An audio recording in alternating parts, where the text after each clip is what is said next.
3 personas murieron y unas 100 resultaron heridas el lunes en el descarrilamiento de un tren en el estado de Washington, al noroeste de Estados Unidos. 5 tripulantes y 77 pasajeros iban a bordo del tren, que hacía un viaje inaugural por unas vías que fueron modernizadas para trasladar a personas en trenes de alta velocidad. De los 12 vagones y 2 locomotoras, 13 terminaron fuera de los rieles y al menos 2 cayeron sobre la carretera. 5 coches y 2 camiones fueron impactados. El accidente se registró a las 7:40 locales entre las ciudades de Tacoma y Olympia.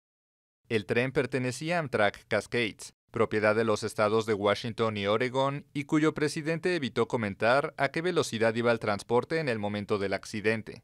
Autoridades locales habían expresado su preocupación sobre viajes de alta velocidad de hasta 127 kilómetros por hora en zonas pobladas.